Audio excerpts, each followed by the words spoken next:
আমরা এর আগের লেকচারে অধিবৃত্তের বিভিন্ন উপাদান কিভাবে বের করতে হয় সেটা দেখছিলাম। মেনলি হচ্ছে X square by A square minus Y square by B square equal to 1। এইটার ক্ষেত্রে আমরা হচ্ছে বিভিন্ন উপাদান বের করছিলাম। এখন হচ্ছে যে টার্মটা বাকি আছে মেনলি হচ্ছে আমার অসীম তটের ইকুয়েশন, সেটা হচ্ছে আমরা এখন এই অধিবৃত্তের আলোকে ব্যাখ্যা করব। Let's see.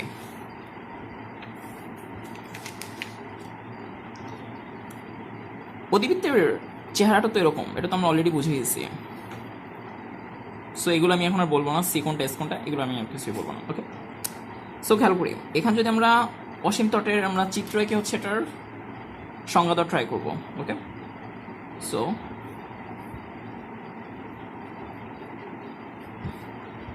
এই যে কেন্দ্রগামী যে রেখাটা,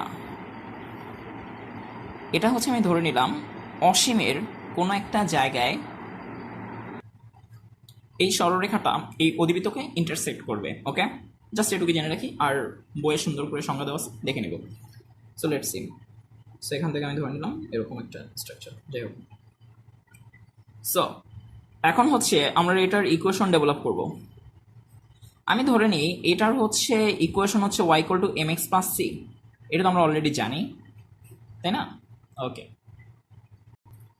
সো এবার আমার কাজ কি, এই যে ওয়াইয়ের মানটা এখানে বসাই দিতে হবে, তাই না? ওকে, বসাই দিই আমরা।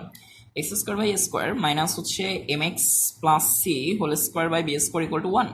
দ্যাট মিনস আমি যদি একটু ক্যালকুলেট করি, B square X square minus A square M square X square plus 2 mx C plus হচ্ছে C square equal to A square B square. Is it okay?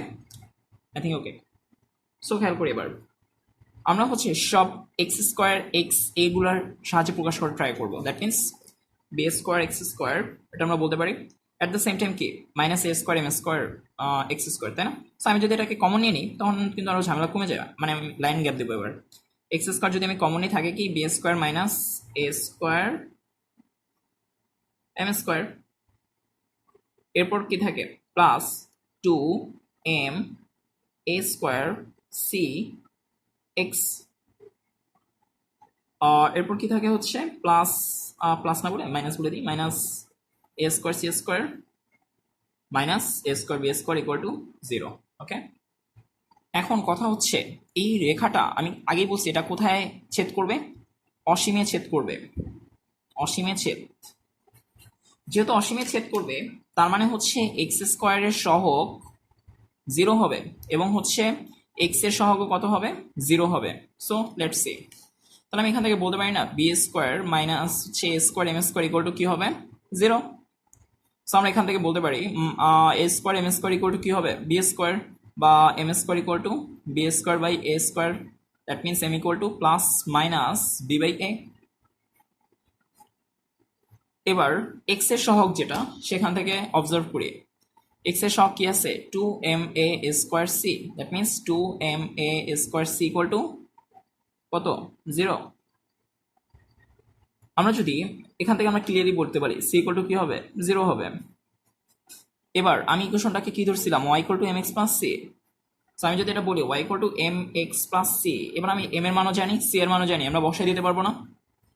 So put the value of M and C in this equation. Okay, so y equal to m, that means plus minus b by a x plus 0, that means y equal to plus minus b by a x. আমরা একটা জিনিস খেয়াল রাখবো, আমরা এখানে তো দেখলাম X square by A square minus Y square by B square equal to 1, এটার ক্ষেত্রে নিয়ামক রেখা এটা, তাই না? ওকে, এবার আমি ধরে নিলাম ইকুয়েশনটা আমার এত সুন্দর ফরম্যাটে নাই, কারণ লাইফটা তো ইজি না, তাই না?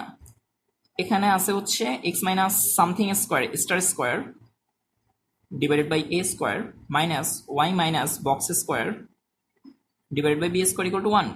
ওকে, সো খেয়াল করি আমরা এখানে যখন ওয়াই ইকুয়াল টু বসাইছি এখানে কিন্তু ওয়াই বসাই না, আমরা বসাইছিলাম Y minus 0 equal to plus minus B by A X minus 0। X minus 0 কোথা থেকে আসছে? এই যে X minus 0 Y minus 0। Okay, so I think এই কথাটা আমি সবচেয়ে বেশি বলছি কনিকে। সো এখান থেকে আমরা কি বলতে পারি, এই যে আমার কি বলে এটাকে অসীম তট রেখার যে ইকুয়েশনটা সেটা কি হবে?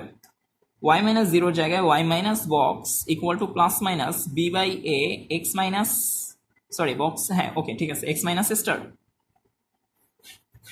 So I think it's very clear. Okay, so that's all for today.